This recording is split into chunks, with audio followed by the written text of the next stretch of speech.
Bonjour, on se retrouve pour une nouvelle vidéo. Aujourd'hui, je vous propose de voir comment on peut mesurer la puissance d'une voiture ou d'un moteur. Donc, on va s'intéresser à trois méthodes différentes, le banc moteur, le banc à rouleau et les applications de téléphone. Vous allez voir, c'est très différent, mais ça donne des résultats. Alors, mesurer la puissance, ça veut dire quoi? Définition, la puissance, c'est la quantité de travail en joules. Un joule est une force de 1 newton qui se déplace d'un mètre, et c'est ce travail pendant une seconde qui donne la puissance. Autrement dit, on a des newton-mètres par seconde. Donc la puissance, c'est la puissance du couple moteur. C'est ce couple moteur qui génère une puissance pendant un certain temps. Donc on ne mesure jamais la puissance, mais on mesure le couple ou le moment de force. Je ne vais pas rentrer dans les détails des considérations physiques. Normalement, c'est un moment de force. Bon, on appelle ça un couple, pour simplifier.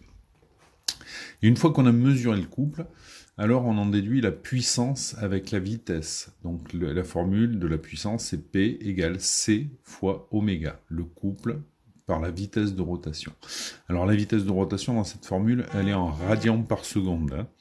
Donc pour passer des radians en seconde en tour minute, c'est 2 pi sur 60. Bon, ça donne oméga. Ok. Allez, on commence. La première méthode de mesure, c'est le banc moteur freiné. Alors, on voit ici le moteur, et puis on voit ici le frein du banc. Donc, on a des freins à eau, des freins à courant de Foucault, donc électriques. Voilà. Et l'idée, c'est d'opposer une force au moteur et de mesurer cette force. Donc souvent, en fait, c'est le bâti là, du banc qui est posé sur des jauges de contrainte, et on va mesurer la force de basculement. Donc, avantage de cette méthode, une très bonne précision. Là, on peut mesurer le couple vraiment de façon très précise. Une très bonne répétabilité, parce qu'on n'est pas gêné par la chaleur notamment. On est dans une pièce comme ça là qui est un peu grande, où on peut évacuer les calories, on peut maintenir une température et une hygrométrie constante dans la pièce. Bon, voilà. Donc on peut répéter les essais plusieurs fois en faisant des modifs et on est très précis. Les conditions d'essai sont contrôlées. Donc c'est ce que je disais, on peut contrôler la température et l'hygrométrie. Si on ne les contrôle pas tout à fait, parce qu'on ne va pas refroidir en été par exemple, on va appliquer des correctifs. Instrumentation moteur possible. Donc vous voyez là ici, il y a tout un tas de capteurs qui sont mis sur le moteur. Notamment, on va pouvoir relever le cycle pression-volume avec ça. On a des bougies qui sont instrumentées, qui vont pouvoir relever la pression dans le cylindre. Voilà, donc ça c'est une facilité quand même, c'est qu'on peut mettre tout un tas de capteurs un peu partout, et puis faire des relevés un peu précis. L'inconvénient de ce type de banc, bon, mais bien sûr, c'est le prix. Il faut une pièce dédiée, il faut un banc comme ça qui vaut assez cher. Il faut toute une installation, parce que là, en fait, vous voyez pas, mais le circuit de refroidissement, c'est pris sur l'eau. Donc, c'est pas un radiateur, un ventilo. On a tout un tas de systèmes là qui permettent de refroidir le moteur, le banc, etc. Bon. Il faut déposer le moteur, donc ça c'est quand même une très grosse contrainte, c'est-à-dire chaque fois qu'on veut mesurer la puissance, il faut enlever le moteur, et puis il faut l'adapter au frein. Donc l'adaptation, là vous voyez ici, là, cet arbre-là, donc ça c'est compliqué à faire, puisque pour chaque moteur ça va être spécifique, il va falloir faire une pièce qui se cale sur le volant moteur, etc. Donc c'est un peu compliqué. Principe de mesure, on oppose au couple moteur un couple résistant que l'on mesure, jauge de contrainte sur le banc ou support moteur. Donc ça c'est un petit dessin que j'ai pris sur un site internet, vous pouvez aller voir comment ça s'appelle, banc de puissance ou je sais pas quoi. Donc c'est exactement ça, on freine le moteur et puis on relève la force de freinage. Voilà. Donc, alors, les constructeurs ont ça notamment, parce que, bien sûr, les constructeurs... Alors, les constructeurs, ça leur permet surtout de faire des... comment on appelle ça? Des comparaisons avec les modèles informatiques qu'ils ont. Donc, maintenant, on travaille comme ça, c'est-à-dire qu'on a un modèle informatique avec des formules, des algorithmes, Et puis pour valider, on passe au banc et on regarde si les mesures et les calculs sont pareils.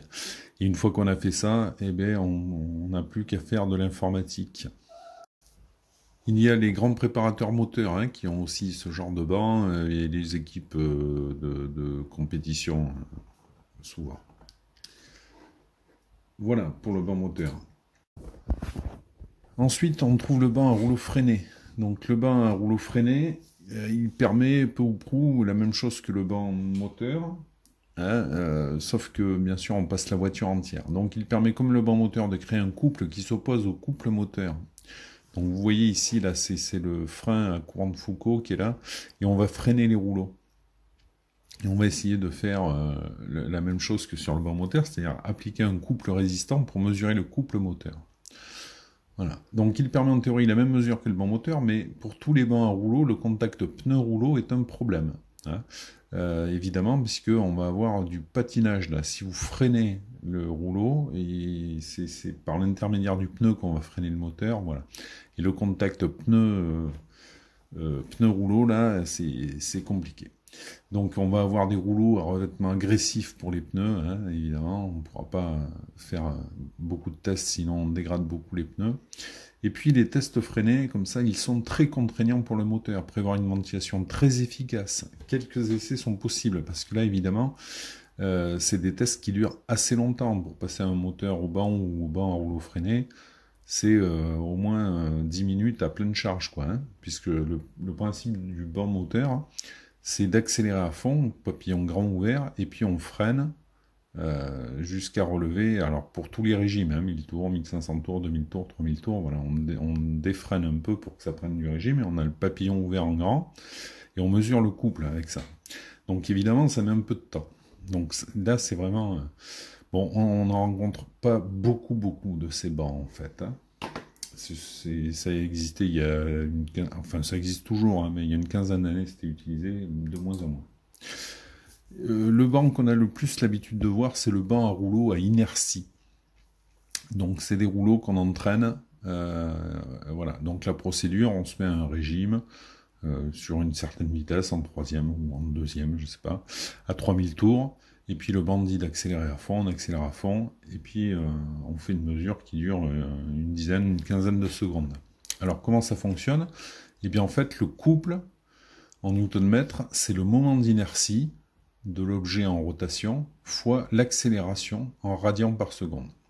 Autrement dit, on a ce rouleau bleu là, dont on connaît parfaitement le moment d'inertie. Hein. Si vous voulez vous en convaincre, vous allez sur un site de banc à inertie, et il vous donne dans la description des bancs l'inertie du rouleau.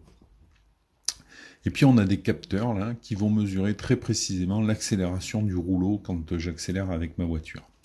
Voilà, donc de 3000 jusqu'à 6000 là, jusqu'au rupteur, on va accélérer et puis on va mesurer l'accélération du rouleau. Et comme on connaît son moment d'inertie, on aura directement le couple.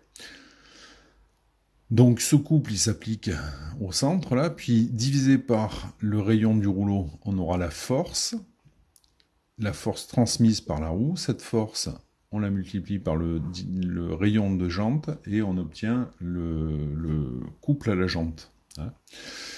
Voilà, donc après, une fois qu'on a le couple à la jante ou à la roue, il faut remonter au couple moteur. Et c'est là où ça devient un peu compliqué. Alors, il faut mesurer la résistance de la transmission. Il faut connaître le diamètre de la roue, et le banc connaît la vitesse moteur durant l'essai. Puisqu'au début, on a calibré le banc, il dit de se mettre à, je sais pas, 2000 tours ou 3000 tours. Voilà. Et donc, quand on est à pile à 3000, il mesure la vitesse du rouleau, et donc il connaît la vitesse du moteur en fonction de celle du rouleau, et donc il connaît en fait le rapport de transmission en permanence. Alors, mesurer la résistance de la transmission, ça se fait en fin d'essai. Hein, je suis à 3000, le banc me dit d'accélérer à fond, j'accélère à fond, je vais jusqu'au rupteur, et puis là il dit stop, ou il dit débrayer, donc je débraye, et en fait là, l'inertie de la roue et de la transmission, on mesure le couple qui reste là. Donc la décélération, en fait, plus l'accélération, mais la décélération du rouleau, comme on connaît toujours son moment d'inertie, on est capable de mesurer le couple résistant. Voilà. Le plus difficile à connaître est le glissement des pneus, plus le couple moteur est important, plus le glissement augmente. Évidemment, là, si j'ai un couple phénoménal de 500 mN ou 600 mN, eh bien, quand je vais transmettre cette force, là, il va y avoir du glissement du pneu sur le rouleau. Donc là aussi, le revêtement du rouleau sera important. Mais il n'empêche que, bon, voilà, plus le couple est important et plus le glissement est important. Et ce glissement, évidemment, il va perturber la mesure. Alors, moi, je ne sais pas si... j'ai pas vu sur les bancs à rouleau à inertie un dispositif qui permet de mesurer la vitesse de la roue. Parce que la bonne idée, ce serait effectivement de mesurer la vitesse du rouleau, la vitesse de la roue, et là, on est capable de mesurer le glissement. Donc, je ne sais pas si les bancs sont équipés de ça. Dites-le moi en commentaire si vous savez. Hein. Avec quoi on mesure la vitesse de la roue. Je ne sais pas. Une petite remarque. Les bancs sont maintenant pourvus de rouleaux sur l'essieu avant et sur l'essieu arrière. Donc vous avez vu déjà des bancs, hein, il y a deux rouleaux à l'avant sur l'essieu avant, deux rouleaux à l'arrière. Donc au-delà de pouvoir passer les 4 roues motrices, évidemment si on a un véhicule 4 roues motrices, hein, il va y avoir des forces transmises sur les 4 roues et donc il faut pouvoir mesurer sur les 4 roues, mais cela permet de s'affranchir des contrôleurs de traction, des ABS et tout ce qui mesure la vitesse des 4 roues.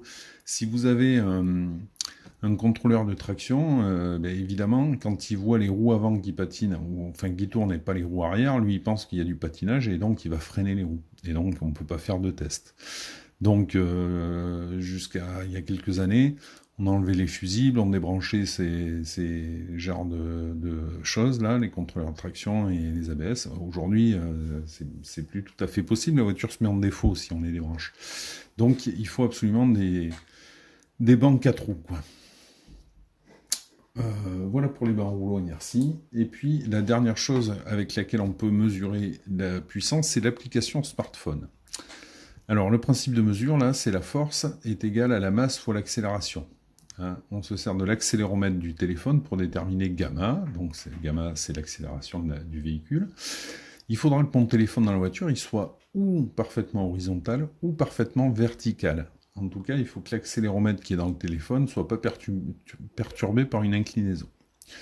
Donc il faut connaître la masse du véhicule plus du pilote, plus tout ce qui est dedans, puisque dans la formule, on voit bien que ce qui est important, c'est gamma. Donc ça, le téléphone va nous le donner assez précisément, même très précisément. Et puis, il faudra connaître la masse pour connaître la force qui fait avancer ce véhicule. Alors, on obtient la force qui fait avancer le véhicule en connaissant le diamètre de la roue, on obtient le couple en sortie de boîte. Ok, donc ça, on a le couple à la roue, très bien. Il faut ensuite connaître les rapports de boîte. L'appli estime un rendement et on a le couple moteur. Donc en fait, l'appli, non seulement il faut qu'elle mesure ça, mais elle va avoir tout un tas de paramètres à connaître.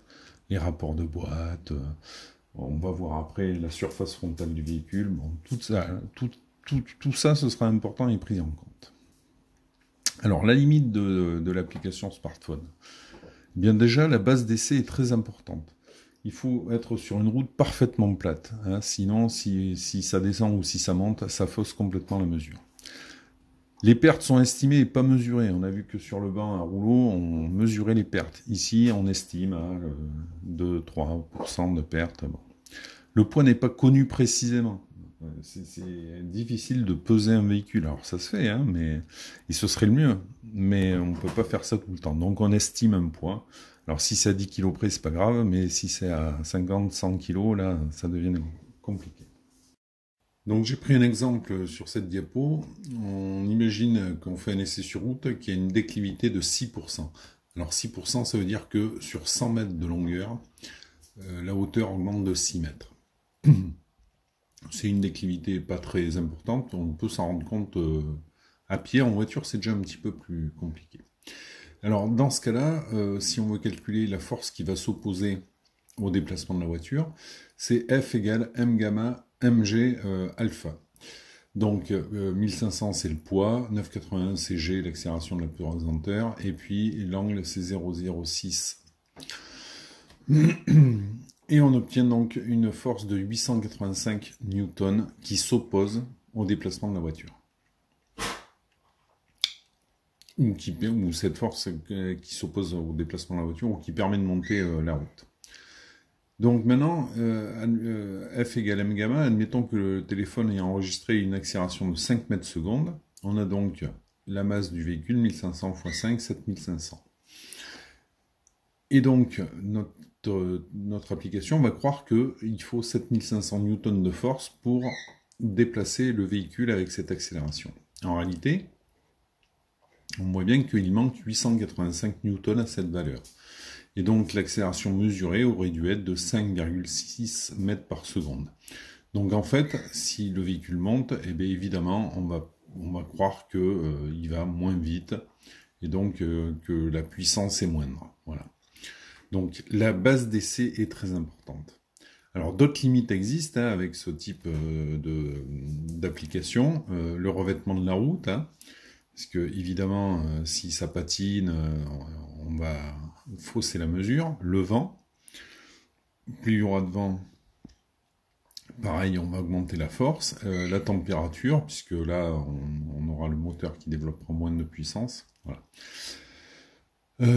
Par exemple, j'ai mis cette courbe-là parce que la résistance à l'avancement, elle, par contre, elle va être estimée puisque dans l'application, là, on met le mètre couple, c'est-à-dire le SCX de la voiture, la surface frontale de la voiture. Et donc, en fonction de la vitesse qu'on connaît, on pourra estimer la résistance due au vent. Enfin, au déplacement, quoi, en fonction des caractéristiques de la voiture. Voilà, donc c'est une application de téléphone.